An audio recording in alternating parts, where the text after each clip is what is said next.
Advance English structure में हम लोग यूज टू के सभी 10 प्रयोगों के बारे में पढ़ेंगे। हाँ, वन बाय वन एक एक करके पढ़ेंगे। आज हम लोग 2 यूज करते हैं, 1 और 2, रूल नंबर 1, रूल नंबर 2।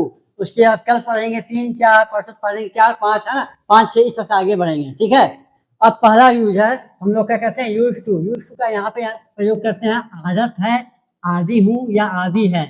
आदि है, आदि हूँ या आदत है। जब हम लोग को कोई चीज करने का आदत है ना, आदि है ना, तो उसके लिए हम लोग इस स्ट्रक्चर का प्रयोग करते हैं।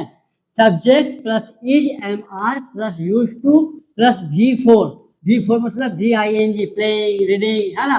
तो जैसे हम लोग को पढ़ने की आदत है, हम लोग को पढ़ने की आदत है, हम लोग को इंग्लिश अंग्रेजी बोलने की आदत है, प्लस ऑब्जेक्ट, है ना।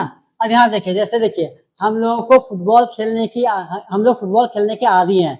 हम लोग किसके आदी खेलने के, फुटबॉल। जब तक फुटबॉल नहीं खेलते हैं तब हम लोग को मन नहीं लगता है, ठीक है, मन नहीं भरता है। तो we are used to, we are used to, यहाँ तक हो गया।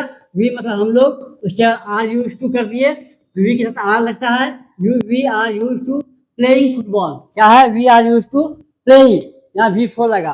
ठीक, देखिए राम बाइक चलाने का आदी है। राम क्या है, बाइक चलाने का आदी है।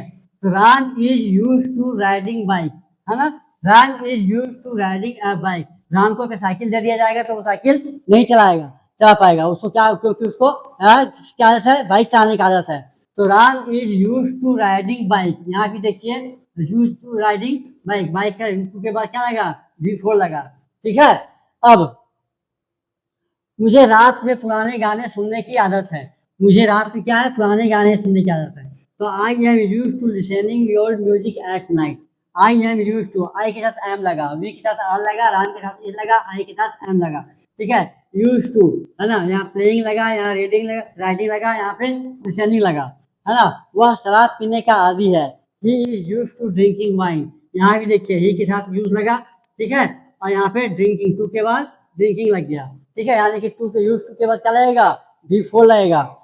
Rule number 1, rule number 2, used to, है ना। अब यहाँ पे क्या था, ये प्रेजेंट टेंस था, आदि है, आदि हूँ, आदत है। अब यहाँ करते हैं आदि था, आदत था। ठीक है, स्ट्रक्चर बनेगा सब्जेक्ट प्लस वाज वेयर। यहाँ प्रेजेंट था तो इसलिए इज एम आर लगा, यहाँ पर पास्ट है तो वाज वेयर लगेगा plus used to. Used to का फिर क्या करेंगे भाई, V4 लगेगा प्लस ऑब्जेक्ट लगेगा। जैसे देखियो, मुझे धूम्रपान करने की आदत है, मुझे धूम्रपान करने की आदत है, तो आई वाज, आदत था, मुझे धूम्रपान करने की आदत थी। है तो एम लगेगा, था तो क्या लगेगा यहाँ, was. I was use to smoking, I was use to smoking. फिर देखिए टू के बाद स्मोकिंग लगा। वह समस्याओं से झेलने के लिए आदी है, वह समस्याओं को झेलने का आदी है। हाँ, आदि था, सॉरी आदि है तो इज लगेगा, आदि था तो यहाँ क्या लग गया, वाज लग गया, है ना। He was use to facing problem, वह क्या है, समस्याओं को झेलने का आदी था, तो क्या लेंगे उसको, he was use to facing problem. अब यहाँ देखो, वह अधिक सोने का आदी था, उसको क्या, अधिक सोने का मतलब वो हमेशा अधिकतर सोता ही रहता था। तो he was use to sleeping more. ठीक है, he was use to sleeping more. तो जब इज एम आर है, हाँ है, हूँ आदत है, तो इज एम आर, और था थे थी तो आदत था, तो यहाँ पे वाज वेयर का प्रयोग, वाज वर्ड का प्रयोग करेंगे। ठीक है, यहाँ तक कोई दिक्कत नहीं है। अब जब हम लोग एडवांस इंग्लिश स्ट्रक्चर में जब तैयारी करें कंपटीशन का, तो उसमें क्या होता है, वोकैबुलरी का बहुत ही ज्यादा महत्व हो जाता है। ठीक है, वोकैबुलरी में एक यूज करते हैं डर्ट, DEARTS, डर्ट, डी, और इसको याद करने का बहुत अच्छा तरीका है, डी के बाद अर्थ लग गया, डर्ट। जैसे बर्थ बोलते हैं ना, उसी तरह इसको बोलते हैं डर्ट, DEARTS, डर्ट। डर्ट मतलब होता है कमी, लैक, स्कार्सिटी, शॉर्टेज, कमी, किसी चीज की कमी। ठीक है, लैक, शॉर्टेज। यह कंपटीशन में यहाँ लैक और शॉर्टेज और स्कार्सिटी नहीं देगा, यहाँ पे डर्ट देगा, DEARTS, डर्ट मतलब शॉर्टेज, कमी। Due to dearth of qualified teachers, children in the village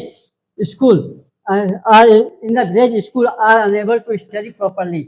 योग शिक्षकों के कमी के कारण, योग शिक्षकों की कमी के गांव के स्कूलों में बच्चे ठीक से नहीं पढ़ पाते हैं।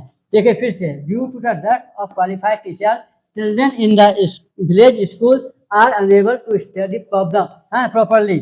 योग शिक्षकों की कमी के कारण गांव के बच्चे, गांव के स्कूलों में बच्चे ठीक से नहीं पढ़ पाते हैं। दूसरा सेंटेंस देखिए, we are suffering from a dearth of medical facility, हम लोग क्या है, मेडिकल फैसिलिटी के है ना कमी से जूझ रहे हैं, है ना, मतलब कमी से परेशान है, जूझ रहे हैं, सफरिंग कर रहे हैं, ठीक है।